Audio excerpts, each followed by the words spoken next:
अस्सलामुअलैकुम, आप देख रहे हैं समा। मैं हूं सिद्रा मीर और मैं हूं किरण आफ्ताब। बुलेटिन में खुश आमदीद। बताएं आपको सबसे बड़ी खबर के बारे में। पार्लियामेंट की दिफाई और कश्मीर कमेटी अरकान के दौरे GHQ की बात होगी सबसे पहले।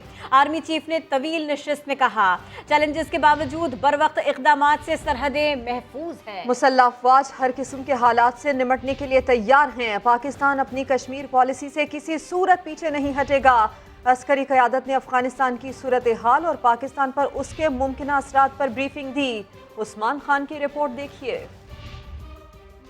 ऐसे में मुशीर कौमी सलामती मोईद यूसुफ कहते हैं, आलमी बरादरी अफगानिस्तान को तनहा ना छोड़े। इस्लामाबाद में गैर मुल्की मीडिया नुमाइंदों से गुफ्तगू में उनका कहना था कि अगर ऐसा किया तो एक और सानहा जन्म ले सकता है। फवाद चौधरी ने मखलूत हुकूमत के क़याम को अफगानिस्तान का वाहिद हल करार दिया। अफगानिस्तान से गैर मुल्की अफवाज के इनखला की डेडलाइन कल खत्म हो रही है। काबुल एयरपोर्ट पर आज सुबह 6 रॉकेट फायर किए गए। दिफाई निज़ाम से हमला नाकाम बना दिया गया। गुज़श्ता रोज अमरीकी ड्रोन हमले में जामबग शहरियों की तादाद 10 हो गई। 6 बच्चे भी शामिल हैं। तालिबान ने हमले की मजम्मत की तो पेंटागन ने तहकीकात का ऐलान कर दिया। अफगान तालिबान ने बड़ी बात मानी। गैर मुल्कियों को 31 अगस्त के बाद भी अफगानिस्तान से जाने की इजाज़त होगी। तालिबान ने 100 ममालिक को यकीन दहानी करवा दी। फहरिस्त में रूस और चीन शामिल नहीं। अपोजिशन लीडर शहबाज शरीफ ने कौमी हुकूमत तश्कील देने की तजवीज़ दे दी। मज़ार कायद पर मीडिया से गुफ्तगू में कहा, वो मुफाहमत के हामी हैं, ना ही मज़ाहमत के। सिर्फ शफाफ इलेक्शन चाहते हैं। इस्टेब्लिशमेंट ने 74 साल में किसी को इतना सपोर्ट नहीं किया जितना मौजूदा हुकूमत को किया है। मौका मिला तो कराची को जनूबी एशिया का पेरिस बना देंगे। 2023 में होने वाले इंतखाबात वो हर सूरत वो शफाफ होने चाहिए और तमाम सियासी जमातों को उसमें भरपूर हिस्सा लेने के लिए लेवल प्लेइंग फील्ड मिलनी चाहिए। मौजूदा हुकूमत एक सिलेक्टेड हुकूमत है, चोर दरवाजे से आई है। मुझे नहीं याद पड़ता कि 74 साल में इस्टेब्लिशमेंट ने किसी भी हुकूमत को मुल्क की तरक्की और खुशहाली के लिए इतनी सपोर्ट की हो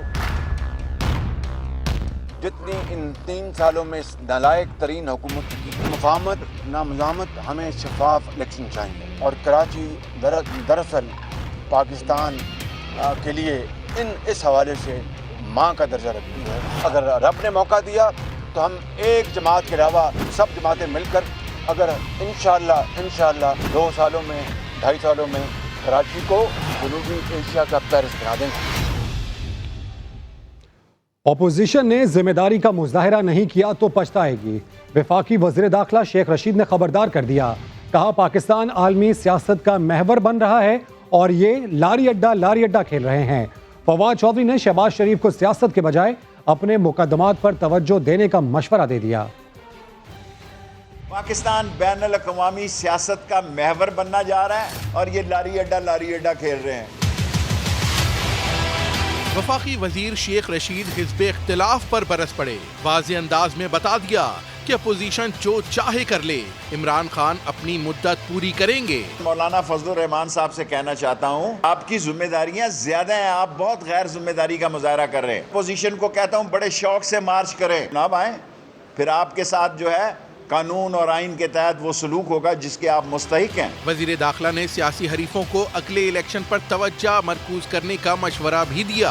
अपोजिशन को कहना चाहता हूँ, आप पछताएंगे। 2 सालों में नैब के केसेस का भी फैसला हो जाना है। आप हैं कि आप बेचते क्या हैं? आपका सौदा मुक गया है, इलेक्शन की तैयारी करें। वजीर इत्तलात फवाद चौधरी ने कहा, अपोजिशन लीडर सियासत के बजाय अपने मुकदमात की फिक्र करें तो ज्यादा बेहतर होगा। शहबाज शरीफ साहब जो हैं, जो जिस तरीके से इस वक्त उनके मुकदमात का हालात हैं, मेरा उनको मशवरा ये है कि वो सियासत को छोड़ें और अपने वकीलों के साथ ज़्यादा वक्त गुजारा करें। फवाद चौधरी ने मजीद कहा कि शहबाज शरीफ अपने भाई को लंदन से बुलाएं ताकि वो भी मुकदमात का सामना कर सकें। बहुत अहम मामला। कायदे हिज़्ब इख्तिलाफ शहबाज शरीफ का कहना है, पार्लियामेंट में पाकिस्तान मीडिया डेवलपमेंट अथॉरिटी के क़याम की भरपूर मुखालिफत करेंगे। शहबाज शरीफ ने कराची में पाकिस्तान ब्रॉडकास्टर्स एसोसिएशन और association of electronic media editors and news directors से मुलाकात की। इस मौके पर शहबाज शरीफ ने कहा, अपोजिशन जमातें मुजव्वज़ा PMDA को मुस्तरद कर चुकी हैं। इसके खिलाफ कानून साजी की हुकूमती कोशिश नाकाम बनाने के लिए भरपूर किरदार अदा करेंगे। हुकूमत का मुकाबला पटवारियों और मौलाना से नहीं जियालों से है। सक्खर का अपोजिशन लीडर पाबंदी सलासल और लाहौर वाला मजे कर रहा है। बिलावल भुट्टो ने एक तीर से कई शिकार कर डाले। कहा पीडीएम की सियासत से विफाकी हुकूमत को फायदा पहुंच रहा है। शहबाज शरीफ इस्तीफों पर संजीदा थे तो मज़ार कायद पर ऐलान कर देते। हुकूमत जानती है कि असल में मुकाबला जियालों से है, ना पटवारियों से है, ना मौलाना से है। यही तो वजह है कि सक्खर का खुर्शीद शाह आज भी पाबंदी सलासल है। कायदे इस खिलाफ पीपल्स पार्टी का हो तो वो जेल में हो, और कायदे इस खिलाफ लाहौर से हो तो वो मजा कर रहा है। नाकाम तरीन नालायक तरीन सिलेक्टेड हुकूमत का मुकाबला करने में अगर कोई सीरियस है तो वो सिर्फ और सिर्फ पीपल्स पार्टी है। पीडीएम का सियासत का तरीक़ाकार से हुकूमत को फ़ायदा ज़्यादा मिल रहा है, नुकसान कम।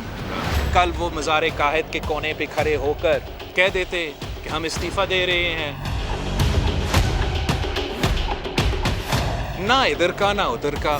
एक ओहदेदार का बात सुने तो दूसरा लगता है, उनके पार्टी का सदर की बात सुने तो कोई दूसरी बात हो रही है, उनके लंदन चैप्टर की बात सुने तो वो दूसरी बात कर रहे हैं। तो कन्फ्यूजन से सियासत नहीं चलती। इसी बुलेटिन में दिखाएंगे सोशल एक्सपेरिमेंट। खवातीन नहीं आई, कराची वालों ने पीडीएम का जलसा रिजेक्ट कर दिया। ऐसा कहना है पीडीएम के पुराने साथी बिलावल भुट्टो जरदारी का। फजलुर रहमान पर तंज के तीर चलाते हुए कहा कि ये कराची है, अफगानिस्तान नहीं। खवातीन आती तो जलसा कामयाब होता। जलसे में खवातीन नहीं होगी, खवातीन नहीं होगी। शायद एक ये वजह होगा कि कराची ने रिजेक्ट किया। वो जिन मुस्कुराहटों पे थे निसार, वही दे रहे हैं जलसार रिजेक्ट करार। जिन पत्थरों को हमने अता की थी धड़कने, वो बोलने लगे तो हम पर बरस पड़े। देखे मौलाना साहब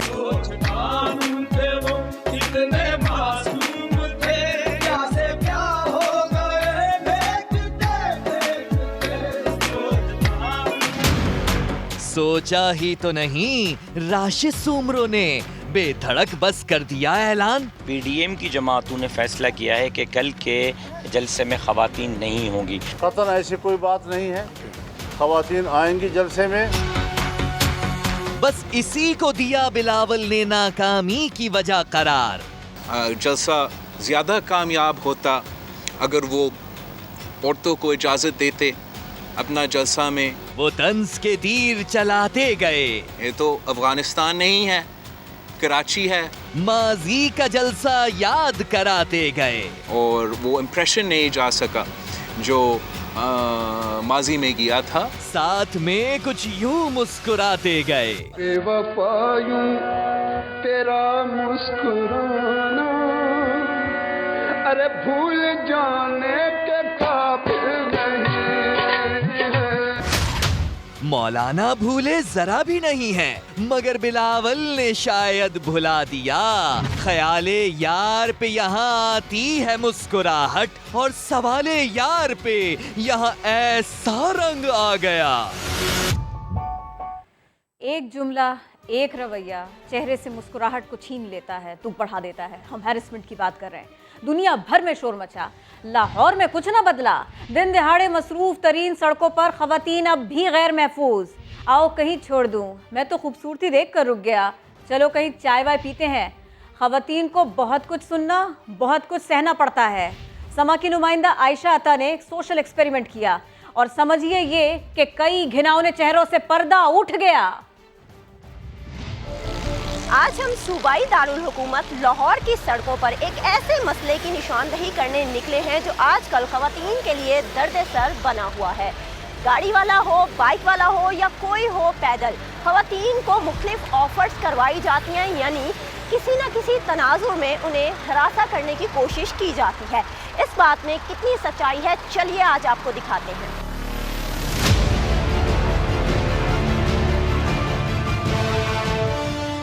माइंड ना करें तो वेट कर रहे हो। सॉरी, क्या कह रहे हैं?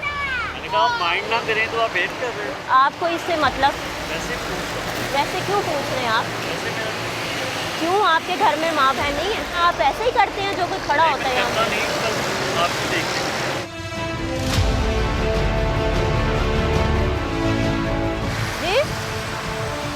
जी क्या कह रहे हैं? आप यही समझना कि आप ऊपर वाली बाइक पे बैठ गए हो, अगर जाना तो मैं छोड़ देता हूँ। कहाँ चले लेके जाएंगे?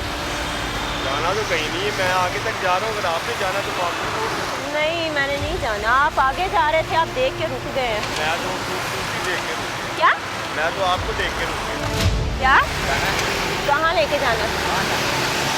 आपने कहाँ लेके जाना? आप पूछ रहे हो।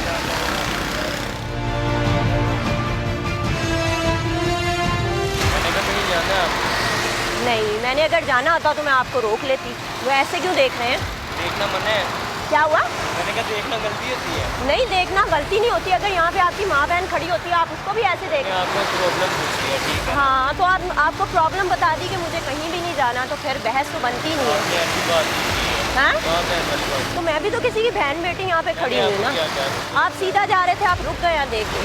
मैं सीधा नहीं था जा रहा, मैं आपके लिए रुका था। मेरे लिए रुके थे? मैं आगे से होकर आया।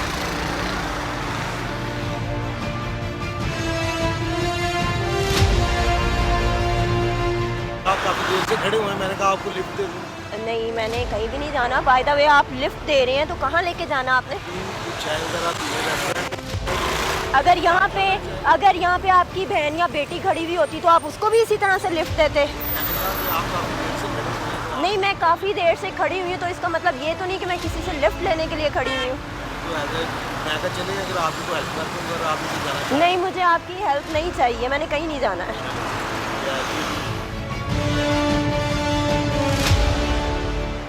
आगे बढ़ते हैं। औरंगी पायलट प्रोजेक्ट की साबिक डायरेक्टर परवीन रहमान की जिंदगी पर मबनी फिल्म इनटू द डस्ट की IBA में स्क्रीनिंग की गई। Rashid Rizvi centre for constitutional and human rights IBA और औरंगी पायलट प्रोजेक्ट के तहत मुनक्किदा तकरीब में ये फिल्म दिखाई गई। फिल्म में परवीन रहमान की समाजी खिदमात और कत्ल के मुहर्रिकात का अहाता किया गया। स्क्रीनिंग के बाद पैनल डिस्कशन में परवीन रहमान की ज़िंदगी पर रोशनी भी डाली गई। ये एक फिल्म है जो कुछ बाहर के डायरेक्टर्स हैं जिन्होंने बनाई है और वो हम स्क्रीन करना चाहते थे। ये बेसिकली कॉम्बिनेशन है परवीन की ज़िंदगी पे भी और क्या वजूहात थी कि उनका मर्डर हुआ, तो वो हम क्योंकि रिलीज़ हो गई है अमेज़ॉन में तो उसकी हमने एक प्राइवेट स्क्रीनिंग की थी। सानिया मेहरान टाउन का कराची की फैक्ट्री में 17 मजदूर जिंदा कैसे जल गए, कौन जिम्मेदार है, कई सवालात उठ रहे हैं। समा के प्रोग्राम 7 से 8 की टीम ने जायवकू का दौरा किया, जहां बहक काशिफ की वालिदा ने फैक्ट्री मालिकान को कसूरवार करार दिया। कहा इंश्योरेंस की रकम के लिए ये आग लगाई गई। इस फैक्ट्री का एक ही गेट है, इसी से अंदर जा सकते हैं और इसी से बाहर आ सकते हैं। कोई दूसरा गेट नहीं है, कोई इमरजेंसी गेट नहीं है। और अगर इस फैक्ट्री को आप बाहर से देखें तो ये फैक्ट्री कम और जेल ज्यादा मालूम होती है। सानिया मेहरान टाउन, एक फैक्ट्री निकलने का एक ही दरवाजा, जिसे देखो तो फैक्ट्री कम जेल ज्यादा लगे। समा बना मुतासरीन की आवाज। प्रोग्राम 7 से 8 में आग में झुलसकर जाँ बहक होने वाले काशिफ की वालदा ने बताया, वाक़ये से पहले चौकीदार ने दरवाजे पर ताले लगा दिए थे। मैं इस कंपनी के अंदर भागते हुए गई हूँ और मैंने इस चौकीदार को बोला है कि मुझे चाबियाँ दो, मैं ऊपर जाऊंगी, ठीक है ना। मुझे ये बताया था इधर से बच्चों ने कि अम्मी ताला लगा हुआ है, हम ऊपर नहीं जा सकते हैं, ऊपर के जीने में ताला क्यों लगाया। साबिर की वालदा रो रो कर इंसाफ की दुहाइयां देती रहीं। समझ में नहीं आता कि मैं आपसे क्या कहूँ, क्या कंडोलेंस करूँ। आया जब देखा मैंने तो अपने बच्चे की सूरत। आग में घिरे लोगों की मदद को फायर ब्रिगेड भी ताखीर से पहुंची। वजह बना गोदाम चौरंगी फायर स्टेशन, जहां फायर टेंडर तो मौजूद था मगर चलाने वाला ड्राइवर नहीं था। 5 किलोमीटर दूर कोरंगी फायर स्टेशन से 1, लांडी और शाह फैसल कॉलोनी से 2 फायर टेंडर पहुंचे मगर उस वक्त तक बहुत देर हो चुकी थी।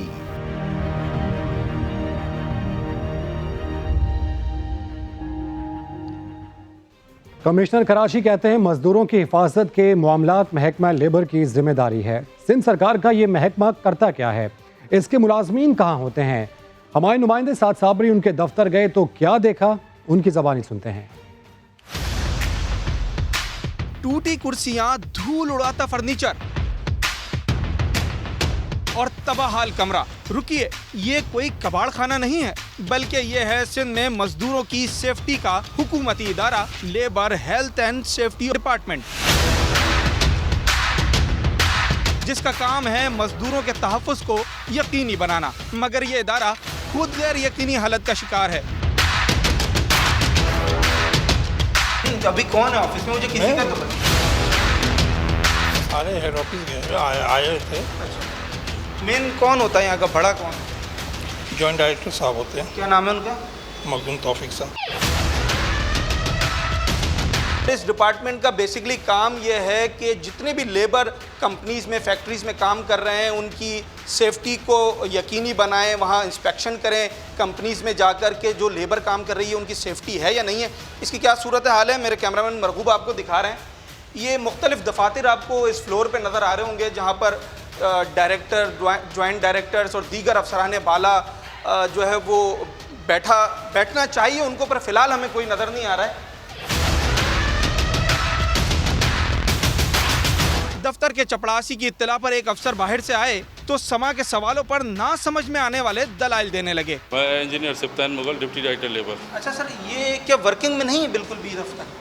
नहीं, ये जो है अंडर रेनोवेशन है। अच्छा। ये सारी जो है इसकी लिफ्ट सब चीज़ें जो आप देख रहे हैं। फैक्ट्रीज में नामुनासिब इंतजामात की वजह से मजदूर अपनी जानों से जा रहे हैं, मगर मजदूरों को सेफ्टी देने वाला लेबर डिपार्टमेंट कोई काम करने को तैयार नहीं। कैमरामैन मरगूब हुसैन के साथ साद साबरी, समा, कराची। सलीम बांडवीवाला और एजाज हारून के खिलाफ किडनी हिल्स तहकीकात में नैब की बड़ी कामयाबी। मुल्जिम अजहर हुसैन ने 1 करोड़ 62 लाख रुपए वापस करके प्ली बार्गेन कर ली। एजाज हारून के लिए मनी लॉन्ड्रिंग का एतराफ भी कर लिया। नई पेशरफ के बाद ज़िमनी रेफरेंस दायर किए जाने का इम्कान है। नैब को B4U के मालिक सैफुर रहमान नियाजी की अहाता अदालत से गिरफ्तारी महंगी पड़ गई। सुप्रीम कोर्ट में नैब हुकाम की सख्त सरजनिश। रिमार्क्स दिए कि नैब एहलकार क्या किसी कैसीनो के सामने खड़े बाउंसर हैं? सुप्रीम कोर्ट को कोई कैसीनो नहीं कि नैब मुलाजमीन हमलावर हों। अदालत ने DG नैब रावलपिंडी और DG HR को आइंदा समात पर ज़ाती हैसियत में तलब कर लिया। सैफुर रहमान की अबूरी जमानत भी मंजूर कर ली गई।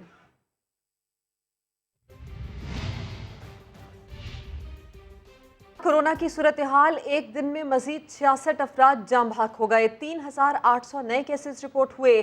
चीन से वैक्सीन की नई खेप आ गई। मुत्तहिदा अरब अमारात ने पाकिस्तान समेत 14 ममालिक के शहरियों को अपने मुल्क आने की इजाजत दे दी। कोरोना से मजीद 66 अमवा, 3800 नए केसेस रिपोर्ट। मीरपुर, स्कर्दू, हैदराबाद, कराची, रावलपिंडी, यहाँ सूरत हाल तशवीशनाक है। साइनोवैक की मजीद 1 करोड़ 20 लाख खुराकें पाकिस्तान पहुँच गई। UAE ने तमाम वीज़ा होल्डर्स को सफ़र की इजाज़त दे दी।